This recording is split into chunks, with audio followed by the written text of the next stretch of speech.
The final season of Game of Thrones is coming, bringing 8 seasons of conflict, politics, and mystery to an end. But how does Game of Thrones begin? What does the first episode reveal about the story? Episode 1 begins with men of the Night's Watch attacked by White Walkers, an ancient threat thought to be long dead. We get a glimpse of a walker's face, and their design changes a lot throughout the series. But they still look very different to the walkers in the books, who are more ghostly and elegant. The walkers leave wildling corpses in a strange shape, and we see the same shape 6 seasons later in carvings made by the Children of the Forest, because the Children created the White Walkers in a ritual with this spiral shape, which the walkers also imitate. The walkers copy the symbols of their creators, but why? Maybe it's a warning, because the walkers don't kill all these watchmen. They seem to let Will go, showing him a severed head, then letting him run south. Maybe they want him to warn people that the walkers are coming. The walkers are intelligent. They have a deal with Craster where he gives them babies to be turned into White Walkers, and there are hints of ancient cooperation between walkers and the Night's Watch. Was there some agreement between humans and the walkers? A connection between House Stark and the Night King? How might this relate to the Wall, the world's irregular seasons, and the legendary hero Azor Ahai? The show's creators said there are 3 holy shit moments in Game of Thrones: the sacrifice of Shireen, the origin of Hodor, and one more shock at the end. Maybe we'll learn the true nature and motivations of the White Walkers. Also, if you want to get tinfoil, this symbol of a line through a circle appears all through the series. It kind of looks like this badge that the walkers wear, and if you zoom in some more, it's probably nothing. In the next scene, we meet the Starks of Winterfell. The loving parents, Catelyn and Ned, the adventurous Bran, bastard Jon, and firstborn Robb, ladylike Sansa, tomboy Arya, and young Rickon. They're a happy family before all the tragedies that come. The fall of Bran, death of Ned, and burning of Winterfell, the Red Wedding, abuse of Sansa, indoctrination of Arya, the death of Jon, and death of Rickon. This family suffers so much, and while they can rebuild, they'll never get back what they'd once had. Even now, things aren't perfect. Catelyn resents Jon, because Jon is Ned's bastard, a living reminder of her husband's infidelity. Except now we know that Jon actually isn't Ned's bastard. Jon is the son of Ned's sister, Lyanna, with Rhaegar Targaryen. Ned says Jon is his to protect Jon from King Robert, who would kill Jon if he knew he was Targaryen. So, for all these years, Ned lies to his beloved wife Cat to keep his promise to Lyanna. You can see the pain that this causes to Ned and Cat and Jon. There's also tension with Arya, who doesn't fit the gender role she's expected to play, and Theon Greyjoy is an outsider, as a ward from the Iron Islands. He stands here with Roderick, who Theon later kills when he attacks Winterfell. Theon, Jon, and Arya all feel like they don't fit in, and that drives them to find new identities. Theon with the Greyjoys, Jon with the Night's Watch, and Arya with the Faceless Men. The Starks capture Will, the watchman who survived the start of the episode. He says he saw White Walkers, but no one believes him. Maybe if someone listened and investigated, this whole story would have gone differently. But the penalty for leaving the Watch is death, so Will is executed. Ned kills Will himself because he believes that the man who passes the sentence should swing the sword. Robb and Jon later follow Ned's example. Even Theon does the same with Roderick, because Ned represents honor and justice and personal responsibility. You can say that these values are what lead to Ned's death, but Ned's legacy lives on in House Stark. Compare Ned to Tywin Lannister. He's obsessed with family legacy, and his brutality and treachery make the Lannisters powerful. But after he dies, his house collapses. His children turn on each other, and all his grandkids die. Tywin's brutal legacy fails, but Ned's survives, because he's a leader who people truly believe in. After the execution, the Starks find a dead direwolf and a dead stag, foreshadowing the deaths of Ned and Robert, whose sigils are a direwolf and a stag. But the dead direwolf has 6 pups, one for each Stark kid. Direwolves are mystical creatures, symbolizing special destinies for the Starks, especially for Bran, who learns to warg his wolf, and for Jon, with his albino wolf. So this is about the dying of an older generation and the rise of a new generation, like the passing of the seasons. Down in King's Landing, we meet Cersei and Jaime Lannister. Jaime is a careless, arrogant Prince Charming, so different to the responsible, humbled Jaime of later seasons. But early Cersei's not so different. She has all the ambition and resentment that leads to her tyranny later on. Go watch our Cersei and Jaime videos for more. We're also introduced to Tyrion, the lecherous imp. He's a more light-hearted character before all his suffering later on. There's also much more sex and nudity in the early seasons of Thrones. Season 7 barely has any, maybe because of criticism from the media. We meet the prostitute Ros, who has a long arc in the show.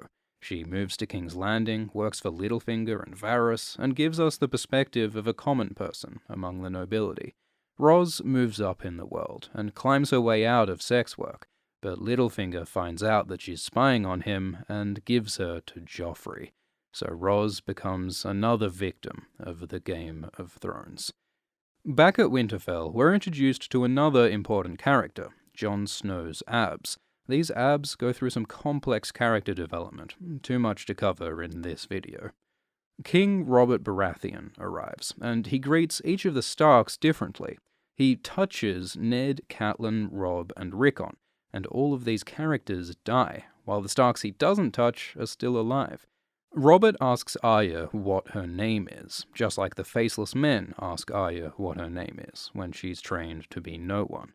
Robert tells Bran he'll be a soldier. Bran's injury ends his dream of being a knight, but you can say he's now a soldier in the war against the White Walkers. We see Bran climbing, and it's tragic how happy he is, running and jumping before he's paralyzed, and before he loses his personality as the emotionless three-eyed raven. While climbing, Bran sees the world from above, just like he later uses ravens to magically see the world from above. His whole power as the three-eyed raven is to see things, and this episode, Bran sees a lot. He sees Will get killed, sees Cersei and Jaime make babies. Bran says he sees the king coming, just like he later sees the Night King coming. So there's a lot of foreshadowing happening in this episode. Robert and Ned visit the Winterfell crypts and talk about Lyanna, Ned's sister, who Robert loved. Robert still hates the Targaryens for taking Lyanna. Ned says the Targaryens are gone, but Robert says not all of them. He's talking about Daenerys and Viserys Targaryen, but this can also refer to Jon, aka Aegon Targaryen. So again, Ned is keeping secrets from his friend Robert.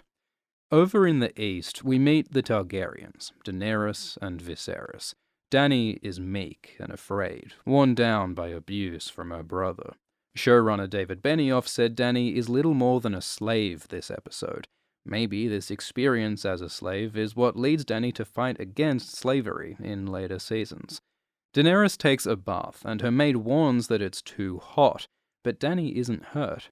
This foreshadows the later reveal that Dany can't be burned by fire. In the books, Dany can be burned. The thing with Drogo's pyre is a one-off miracle. But either way, being the unburned connects Dany to the magic of fire and dragons, and perhaps to her destiny as Azor Ahai, the hero prophesied to defeat the White Walkers. The Targaryens are hosted by Illyrio Mopatis. He soon disappears from the show, but in the books he's a much bigger character. He and Varys have a complex conspiracy to put a different Targaryen on the throne. But the plan now is to use a Dothraki army to invade Westeros, so Daenerys is married to Khal Drogo. Illyrio gives Dany dragon eggs, and the new Targaryen history book reveals where these eggs may have come from. We'll cover this in a new video, so subscribe and press the bell. Daenerys looks longingly at the sunset, like Luke Skywalker, a hero dreaming of something greater in life. But then Drogo rapes Daenerys. In the books, the sex is more consensual. Drogo asks permission, and Dany says yes. She gets some agency and control of her life. But in the show, Dany's growth from a slave to a queen is yet to begin. Back at Winterfell, there's an extra playing Jane Poole, who has one of the saddest stories in the books. Jane is Sansa's friend and is excited to come to King's Landing, but her father is killed by Lannisters, and Jane's given to Littlefinger, who uses her in his brothel. Jane is then forced to pretend to be Arya and to marry Ramsay, who abuses her horrifically. She escapes, loses part of her face to frostbite, and heads to the Wall. Some speculate she'll continue to Braavos and commit suicide at the House of Black and White. Sansa's innocent young friend suffers as much as anyone in Game of Thrones. While the Starks host a feast, Jon stays outside because it might insult the royal family to seat a bastard in their midst. Ironically, Jon isn't a bastard. As a Targaryen, he's royalty. And Joffrey in the feast isn't actually royalty. He's the bastard of Cersei and Jaime.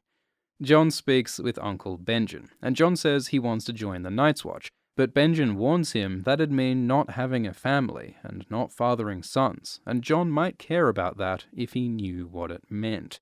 Some fans speculate that Benjen knows that Jon is a Targaryen, because Jon joining the Watch would mean giving up his claim to the throne, except Jon may have got out of his vows by dying then being reborn. We get a moment with Catelyn and Sansa, and see Sansa's naive dreams of marrying Joffrey and being his queen. Sansa's arc is all about her losing those illusions. Catelyn is a woman defined by her love for her children, and this episode she starts to lose them. Cersei says a beauty like Sansa shouldn't stay hidden in the north forever, and it scares Cat to see the scheming Cersei taking her daughter away. And rightly so, because after this episode, Cat never sees Sansa again. Jon meets Tyrion, who says, "Never forget what you are, wear it like armor so it can't be used to hurt you." This means to be yourself, openly and proudly, to embrace your identity as a dwarf or a bastard so that no one can use it against you. Except this really doesn't work for Tyrion. In Season 4, he's sentenced to death largely because people believe his reputation as a conniving, lecherous imp. Maybe wearing your identity like armor doesn't actually work. Cat gets a letter from her sister Lysa saying that the Lannisters killed her husband, Jon Arryn, but in Season 4 we find out it was actually Lysa who killed Jon, under the orders of Littlefinger. Littlefinger caused conflict between the Starks and Lannisters for his own agenda, bringing war, death, and horror on the Starks. It's only in Season 7 that Littlefinger's finally brought to justice for these crimes. Bran sees Cersei and Jaime's twincest, so Jaime pushes him from a tower, starting Bran's arc as a psychic tree boy and Jaime's long road to redemption. But what'll happen if Bran and Jaime meet again? Will Jaime make amends for breaking an innocent boy? Will Bran even care now that he's become the Three-Eyed Raven? Whatever happens, Bran's fall from this tower represents change. The passing of the Starks and the return of the Targaryens and the end of summer, for winter is coming. So, Season 1, Episode 1 introduces the Starks, Targaryens, Lannisters, and White Walkers. These are the same factions left by the final season. The Baratheons, Tyrells, Martells, and Greyjoys are all cool, but they mostly just come then go. They're not central to the story, like these guys. It looks like the final season of Game of Thrones will end the way it began, with fire and ice and incestuous blonde people. Season 8 is coming in April, so now's a good time to read the Game of Thrones books. As well as the main series, there are the Dunk and Egg prequels, the World Book, and the new Fire and Blood history book. Audible is offering 3 months of membership for $6.95 a month at audible.com/ASX. Each month gets you a free audiobook, so you could get the first 3 Thrones books or all of these spin-off books for cheaper than they'd cost on paper. You can listen in the car or the gym, or in a really hot bath. Sign up at audible.com/ASX or text ASX to 500 500. Thanks for watching. Comment below if you want more videos on early episodes. Please like and subscribe. And thanks to patrons Debbie Scow, Catherine Suarez, Elaine Woodling, Anthony Bordenette, Tom Gebby, Ash Stoker, and Fab R. Cheers.